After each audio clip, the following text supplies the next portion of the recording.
and welcome back to the Body for Minds podcast. In the last episode, we talked about risk, about how many moments that look like hesitation or self-doubt are often something else entirely, and that is risk assessment. Because when your life is already full, your system doesn't just ask, do I want this? It also asks, what will this cost me? Can I hold what comes with this? And today I want to stay with that idea a little longer, because there's another layer to it that I've been thinking about recently. Spring has been a bit all over the place where I am. Cold, then warm, then suddenly almost summer, and then back again, rain, sunshine, wind, sometimes all in one day. And what I've noticed both in myself and in conversations with others is how much the body responds to that, or sometimes how much it lags behind. Because your system doesn't expect a sudden heat wave in April, or a sharp drop in temperature after a few days that already felt like summer. So people feel it. Dizziness, fatigue, a sense that their body isn't quite functioning the way it normally does. And I noticed it too, but it didn't hit me as strongly as other people I talk to. Not because I'm somehow more resilient, but because I felt the shift coming earlier and adjusted earlier. I drank more, slowed down a bit, changed how I exercised, rested sooner. Small things. And that's what struck me afterwards. The earlier we notice what's changing, the less drastic the adjustment often has to be.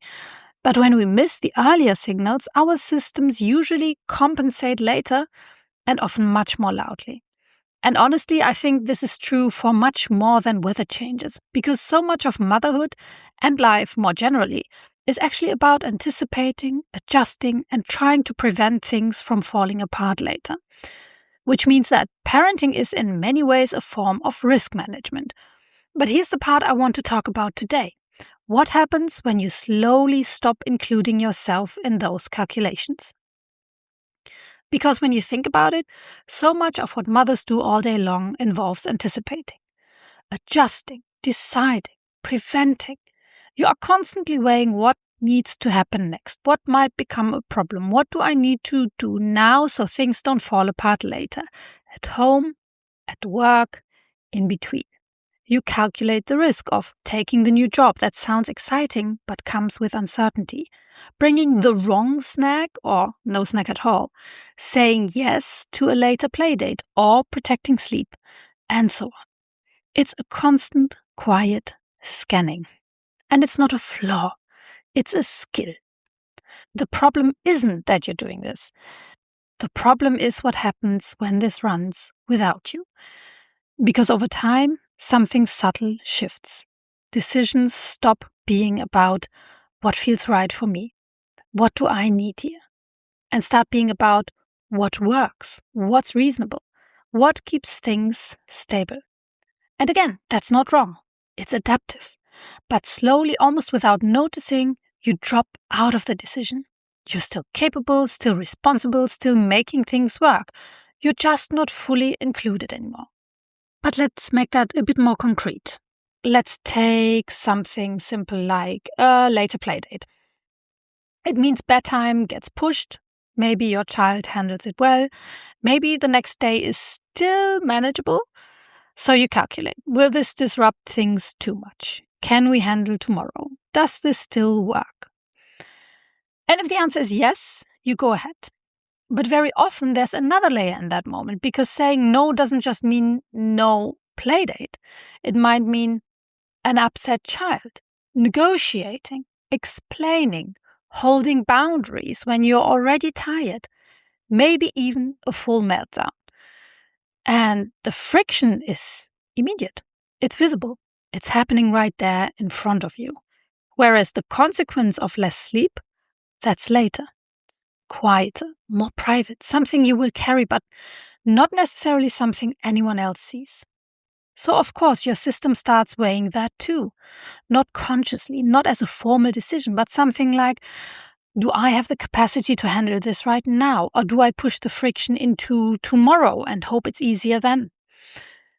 And when you're already slightly depleted, when your day has already been full, the pull to delay that immediate friction can be very strong. Not because you don't know what might happen later, but because right now, in this moment, this feels like the more manageable option.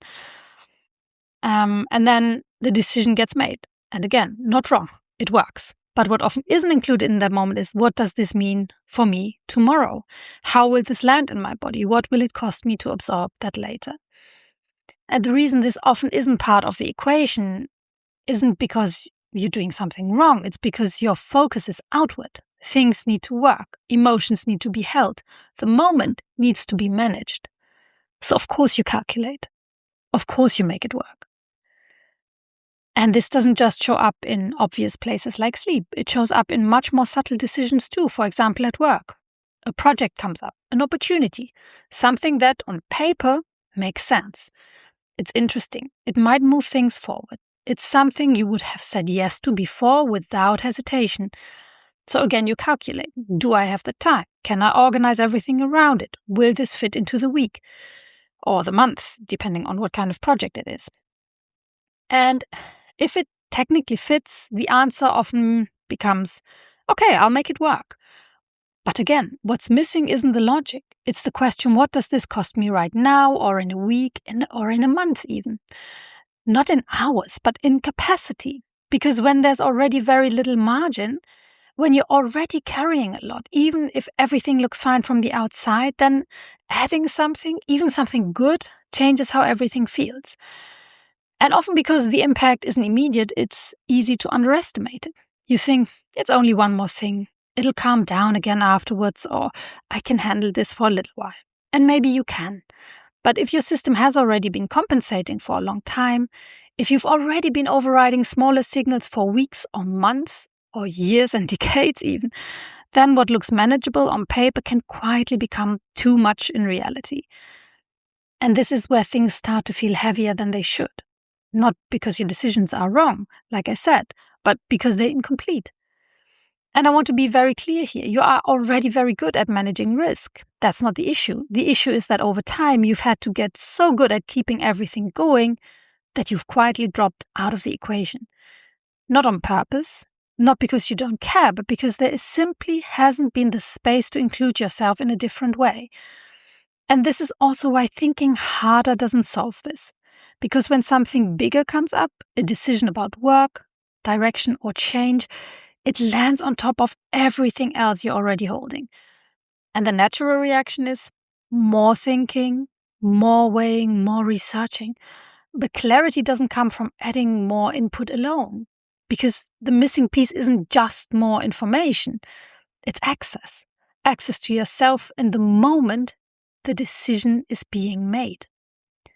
And this is where tuning in becomes so important, not as another thing to do, not as more reflection, but as a way to bring one missing piece back into your decisions.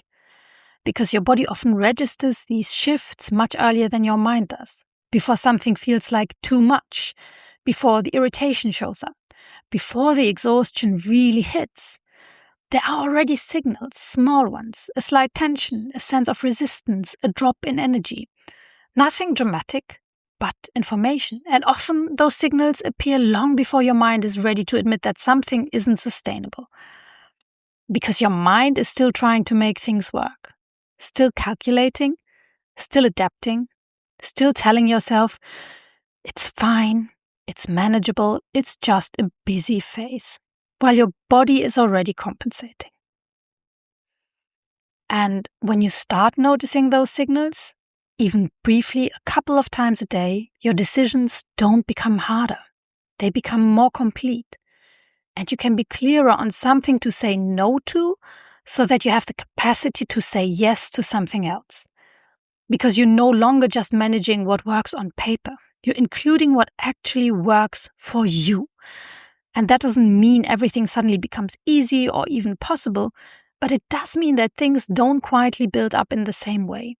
That slightly too much feeling doesn't become your baseline, and instead what you say yes to is aligned with your values and goals. And this brings me full circle to my spring theme from the intro of this episode, because noticing earlier what you really want, what you need, and what actually works for you often means there's less adjustment needed later.